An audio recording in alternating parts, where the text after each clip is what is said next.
there. I am Sonia Newell, the dessert lady. Thank you so much for coming today for my second live video making things. Um, and I think that I'm right side up this time. So that's exciting. Uh, Hopefully. But you know what? I won't know till it's over with, so whatever. Today I am making Krumkake, which is one of my favorite Norwegian cookies. One of, because all cookies are my favorite cookies. I don't really have a cookie that I don't like. A Krumkake is, well, that translates to a curved cake. It's made on an iron that's flat, and you press it and roll it up into a cone, and you can stuff things in it, but traditionally you just eat it as the cone. It's very buttery and really, really good. And I really like eating them. And so do the kids now too. So say hi in the comments. Ask questions in the comments. I don't know if you were here or not because Facebook doesn't tell me those kind of things. So I'd love to know that you stopped by. So say hi in the comments or, ask a question. I'll get back to you as soon as I can. Krumkake is kind of like people compare it to a pizzella, an Italian cookie that's flat, but that's usually spiced with anise. This is spiced with cardamom. Some people don't put cardamom in there. I have 3 different recipes for Krumkake, depending on, who you ask. This is in a Christmas cookie book from Norway. This was gifted to me a while back. And this is pretty much the same recipe as my cousin's mom, Leave.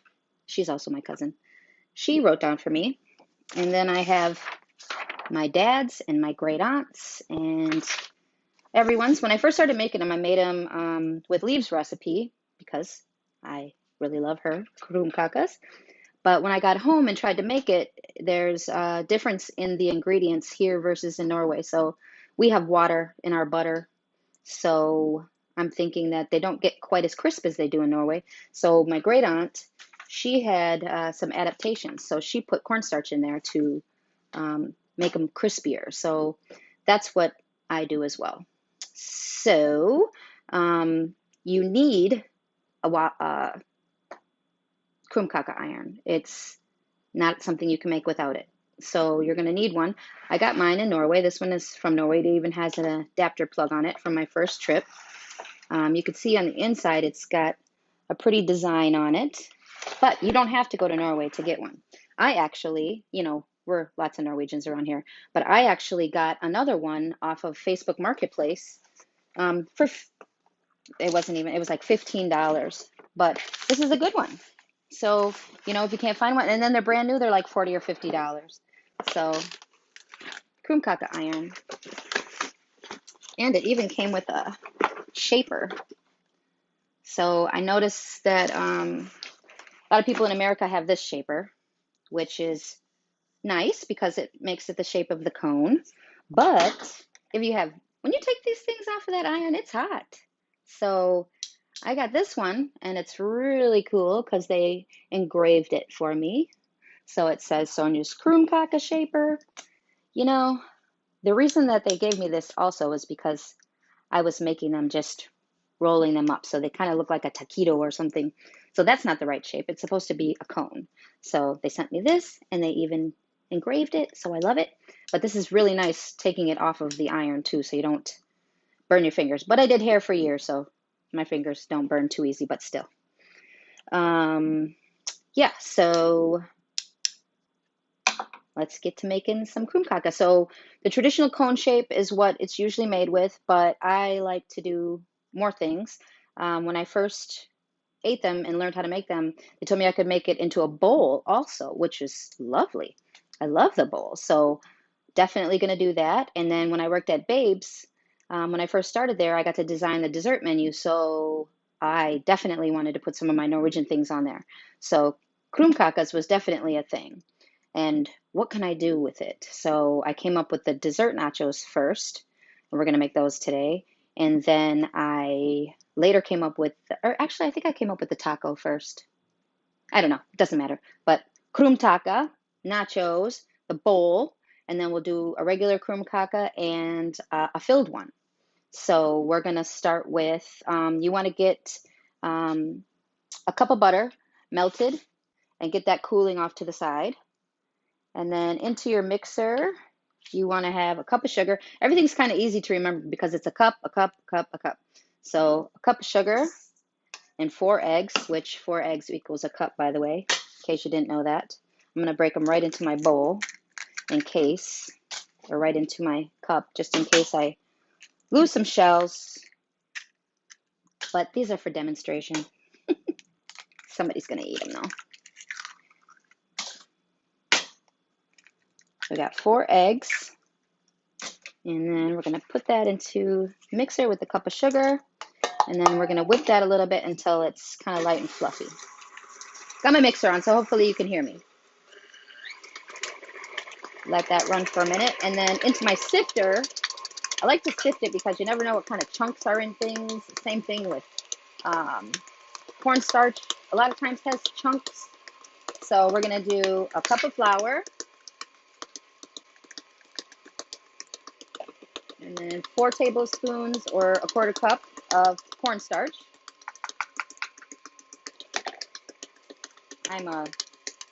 This is how much salt. So about a half a teaspoon of salt. And then this.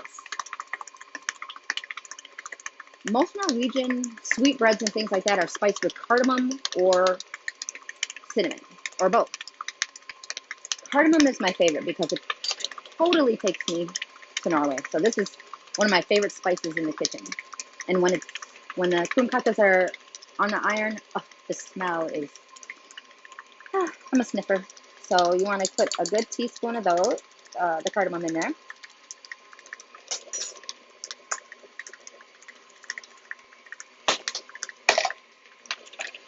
And then sift that. It seems like an excessive amount of butter that's in here, but just because it's melted down and you can see it. Most cookies have a lot of butter in them. That's kind of what makes them cookies. So we got that whipped nice and fluffy. I'm gonna turn that off, and I'm gonna add the dry ingredients to it. You could do it slowly too, but you don't really want to mix around flour a lot because you start to create gluten. And we don't want tough krumkakes, not that you could probably make them. So we're just gonna incorporate the dry ingredients into the eggs and the sugar until that's all mixed. And then I already have my cup of butter cooling. I can smell it. It smells so good. Turn it up a little bit.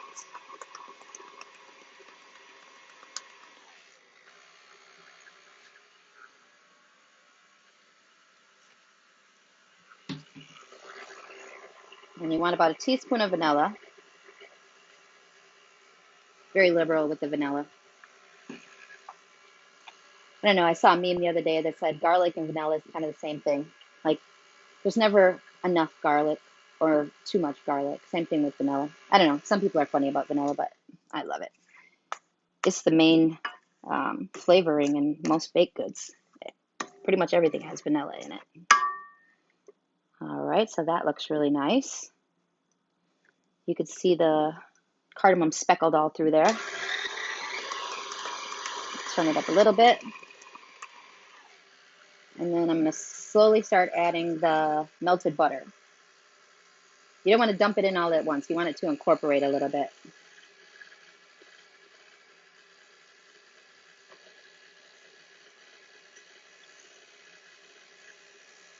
The brand, I can barely see your writing on there, Ruth, but the brand of my Krumkake iron is Wilfa. And I think we got it, I remember getting it. It was on my first trip to Norway. So we're getting that incorporated in there. So my great aunt is who used to make the best cookies in my family. When I was a little girl, oh man, we had to behave when we went over there. But I would go over there and I had to sit down and be quiet. And that was no problem because I would just go sit right at the table And on top of the table, she'd have these big jars of cookies. And everybody drank coffee, even me. I was just a kid, but Norwegians, this is what we do.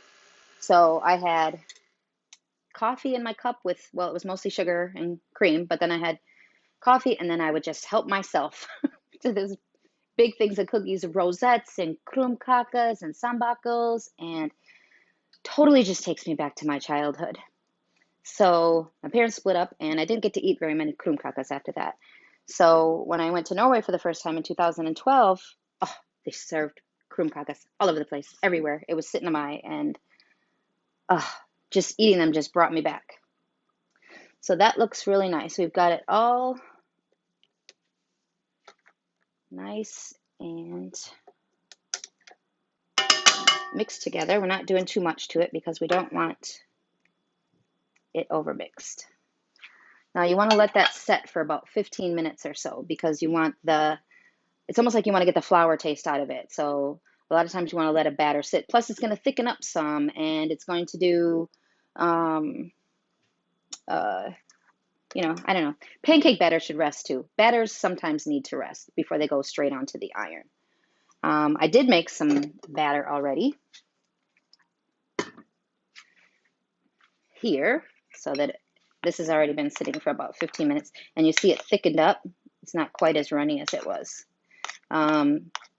If you make this and it is too thick, you can always add a little bit of water to, thin it out a little bit.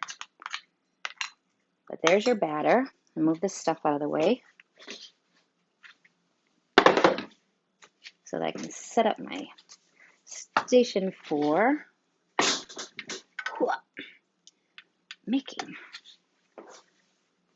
or shaping. So you want to get yourself set up when you start doing this, because you don't really want to leave your iron just sitting, because it heats up quick.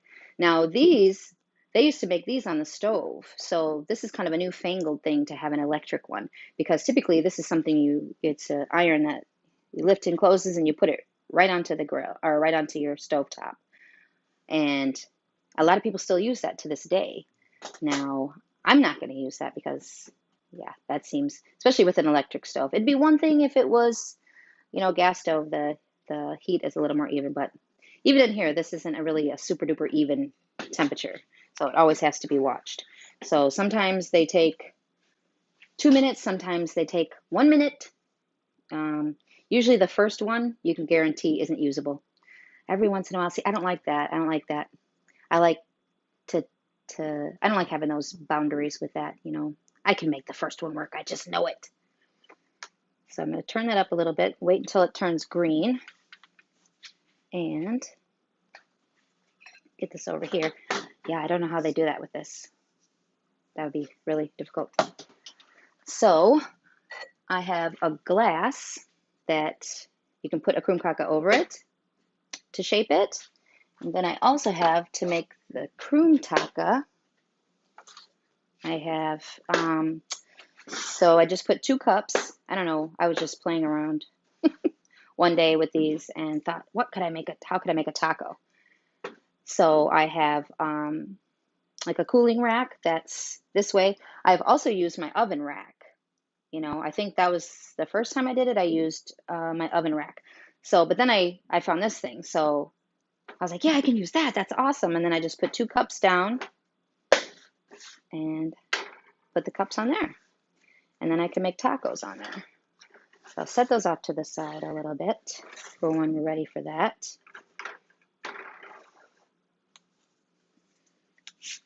Okay.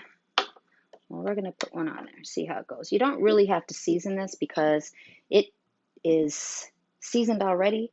So you start putting stuff on here or cleaning it too much. You don't want to clean it too much either with a lot of soap or water or anything. You just kind of want to wipe it clean real quick. So I'm using a big spoon, like a tablespoon. You will have some running over sometimes. So I always like to stick a paper towel underneath because it can make a mess. So I'm going to put a spoon of this on there. And then close it and then press it down a little bit, because you want to spread out that batter. So around 2 minutes, maybe less. We'll just check on it. I'm not going to set a timer.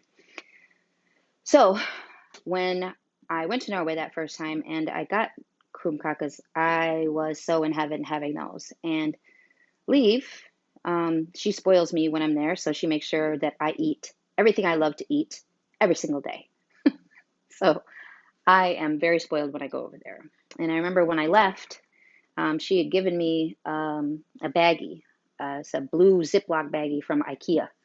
And she had put Krumkake in there for me for my journey. So my journey from Voss is a train ride and then a bus ride and then all of my luggage and finally into the gate and sit down. I finally made it. And my Krumkakes were crushed.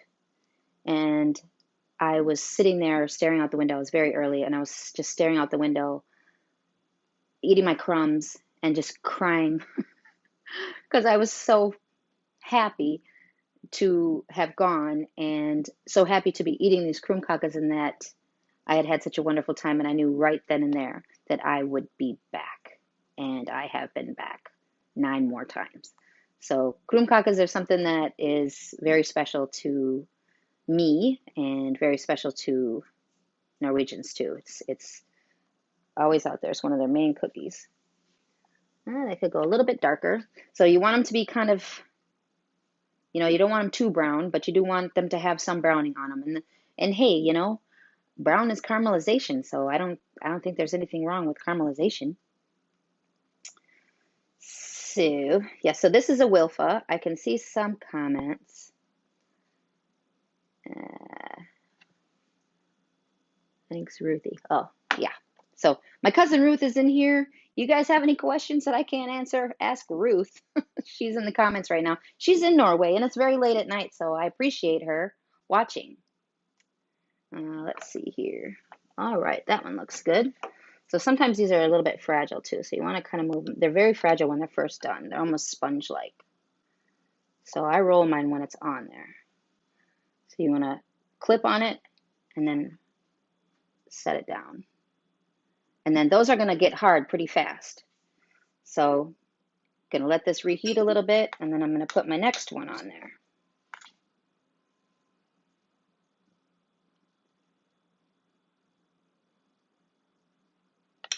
So I see people trying to make the Krumkake idea is probably my favorite idea, dessert taco.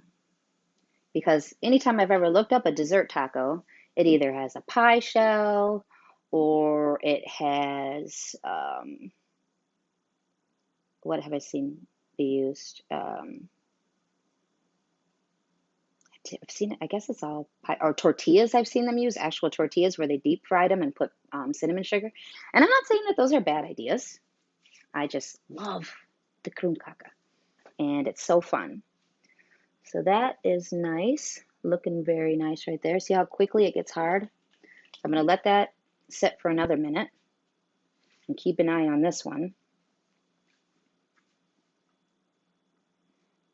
So if you want to start wiggling it out, and look how hard it got already. Oh, that's so lovely. And this makes it so easy. I don't even want to try to do it with that other thing.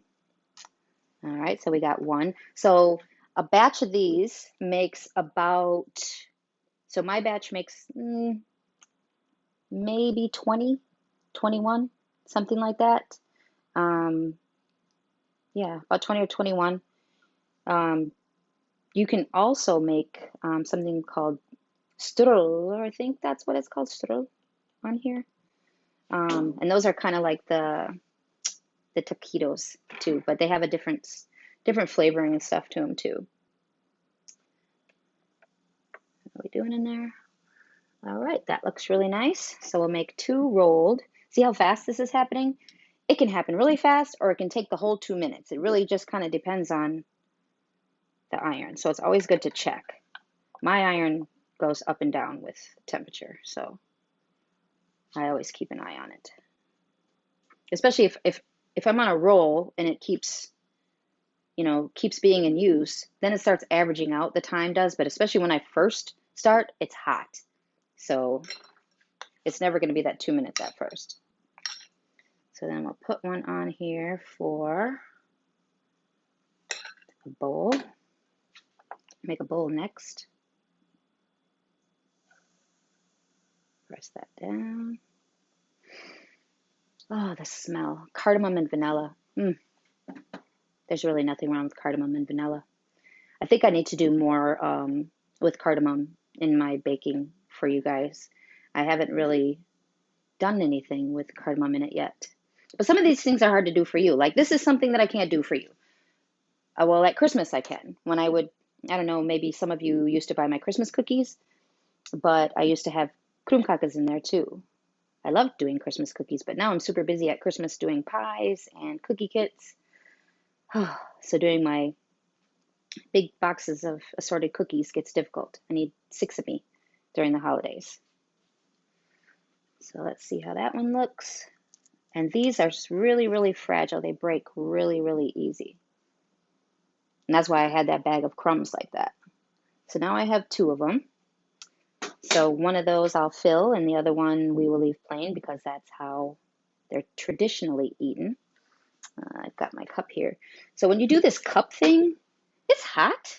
So I like to have a glove on. Not that this glove is going to make it that much cooler, but it is a little bit of a protected in between. And even a paper towel, because that'll keep me from my hands too. But yeah, so this is a wonderful tool. So if you don't have one of these, look online because they are out there. But I just think Norwegian Americans are just so used to using the other thing that they just don't even care. Like it's fine. All right, so that one's done already. So I'm set my cup up here. And this batch is really fragile. Eek. So I'm just going to lay that right over it. Okay. Get a nice shape. And then I'm going to kind of squeeze it a little bit. But you want to be careful when you're doing this because, like I said, they're fragile. And when I don't use the cornstarch, they're not as fragile. They're thicker too, which they're supposed to be kind of light and crispy. They're not really supposed to be thick like that. So while that's setting, I'm going to put another one on the iron.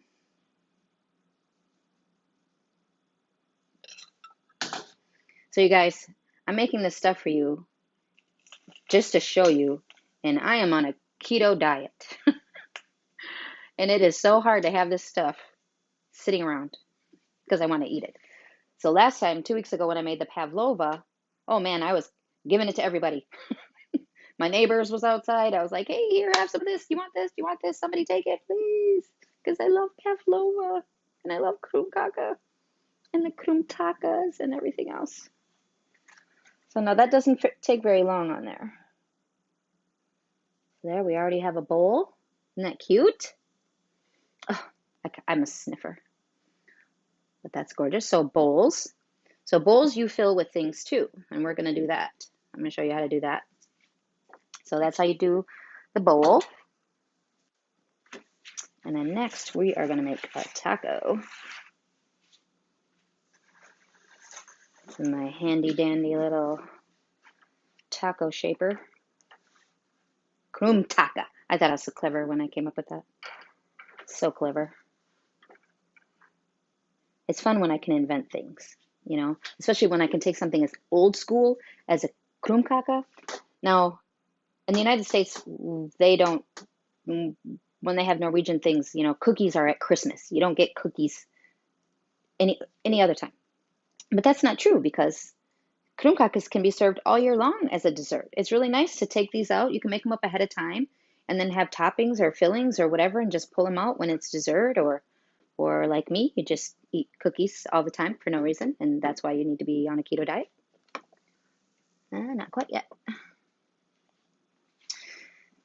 So yeah, I am a big fan of these. When I first made the bowl, I came home with Norwegian chocolate that had, oh, that's what I meant to grab too. Norwegian chocolate that was shaped in hearts, little flat hearts from Freya chocolate. They have the best chocolate in Norway. And the bowl was so nice with custard and cream and berries, and then this little chocolate heart on top. Fabulous. Such a fun dessert and versatile.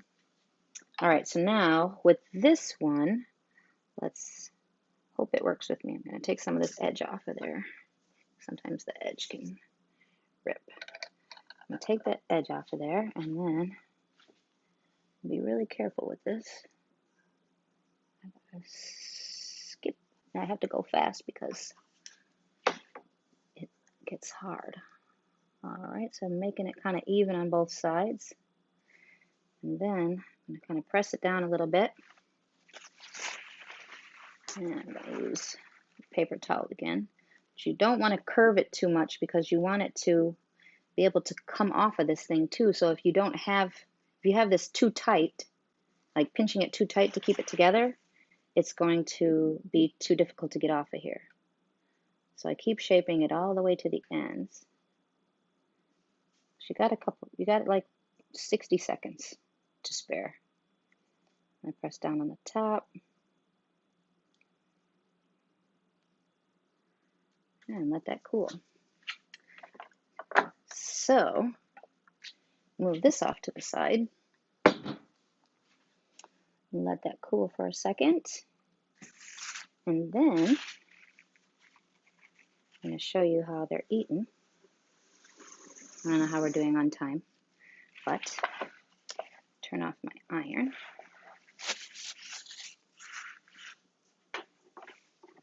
Right here, unplug it. Okay, so I got that cooling. That's just going to sit there. And then I have, where did I put that? Here. I'll put this on here so you can see them when they're done. So that is the traditional, the way they eat them. And a lot of times they'll put them in a basket and have them, the cones out. It looks so pretty. It looks like a basket of flowers or something. They're always just so pretty. And then they also have something called troll cream, which is a mixture of lingonberries and whipped cream. So lingonberry is like a little tiny berry from Sweden, and it has kind of like a cranberry-ish taste. They also will make this with cloudberries called multicrim. So we don't have cloudberries in the United States. Oh, how I wish I'd just bring home all the cloudberry jam because it's phenomenal. Or they make this with cloudberry jam and call it multicrim. So you can fill that up. I just put some in a bag. So a lot of times you'll see these too at the table. We'll put that back here. All right. And then we have our bowl, which I just love. So pretty. And with that, I'll move this over here a little bit so you can still see it. And with that, I have, I did need to make one more Krumkake actually.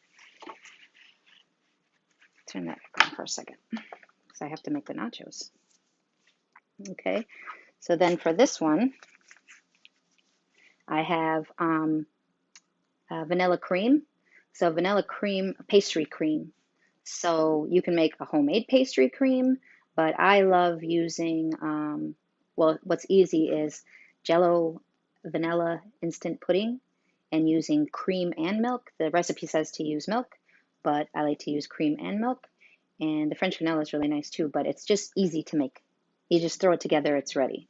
And I got some of that in the bag, so I'll do a layer of that inside the bowl. That's nice. So good with that. All these flavors go so well together. And then some whipped cream.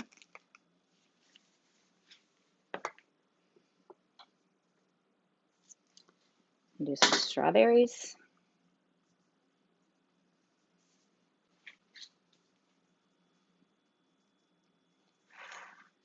And you got a bowl.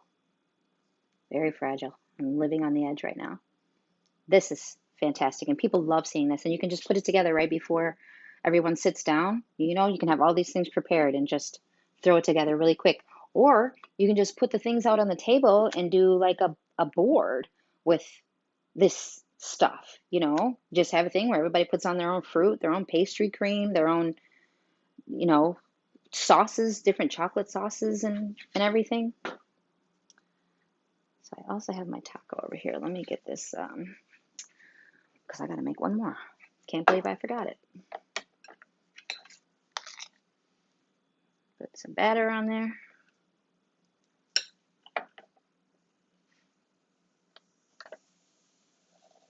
Press it down. Oh, it smells so good. Oh, I love it. So make sure you say hi to me if you popped in, because like I said, Facebook doesn't let me know who watched. Isn't that silly? Why don't they let you know who viewed your live? You know, I would like to know.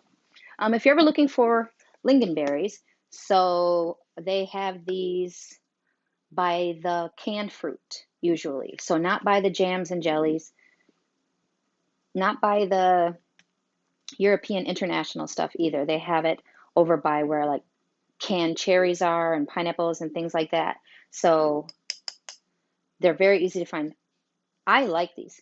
So this is nice to have as a side dish when you're eating, well, obviously meatballs, Norwegian meatballs, Krumkaker, and mashed potatoes, and I don't know. This is a very Norwegian thing to have on the side, lingonberries. Tyttebær. They put them on the side. So we're just going to keep an eye on this. Almost ready.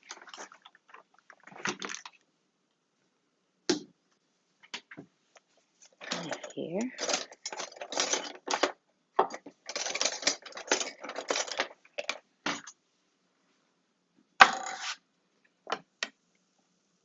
So the nachos are not too difficult to make either. And that's another fun one. I think I can take this taco off of here now. So when I take the taco off, I always go from underneath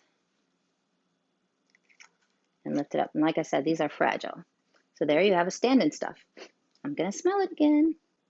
Stand-in stuff Krumkake. So all my Norwegian friends that are watching in Norway, and it's late at night, and I appreciate you watching as well.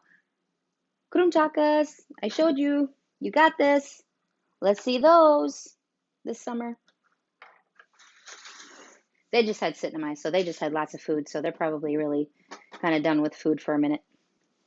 Let's check here. Oh, that looks great. I'm going to set my Krumkake right here, so I'm going to pull this off. So the nachos one, pull off the edge of that. Nachos one, we just want it to be flat, so we're just going to lay it down on here. And I'm going to cut it into nachos. It's just like a tortilla, right? This is my pie cutting skills at work here-ish. And it's already hardening up. So I also like these to be curled a little bit, so I like to bend them a little bit. Just so they're not perfectly flat, because nachos are not perfectly flat, are they? But they get hard so fast. So we'll just let those cool for a second while we do our Krumkake. So Krumkake, all right, so what's in a taco? Meat, sour cream, cheese, lettuce, tomatoes, you know? So where do we begin? What's meat look like? Meat looks like Nutella. So let's have some Nutella. So I like to do a lot at the edge, and then a nice thick stripe down the middle, and then a lot at the edge again, so you can see it coming out there. So we have a layer of Nutella. Then we have a layer of the pastry cream again. Pastry cream is kind of all-purpose, isn't it? It's lovely. So do a nice layer of that in there. And then some whipped cream. It's kind of like the sour cream. Kiwi, chopped up, is like lettuce, right? I'm going to put some of our lettuce on there. And some strawberries. It looks like my little tomatoes. And boom, Krumkake. That is so good. These are amazing. I could just stuff this whole thing in my mouth right now. Very fragile, like I said.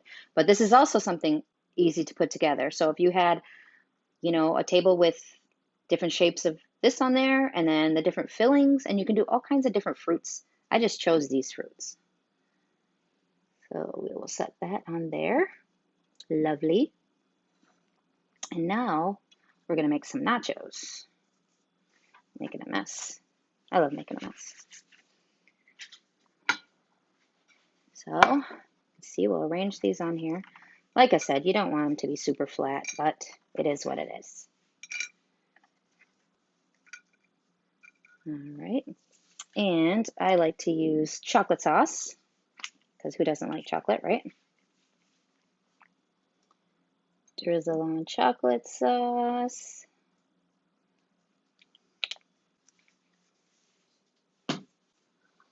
And whipped cream.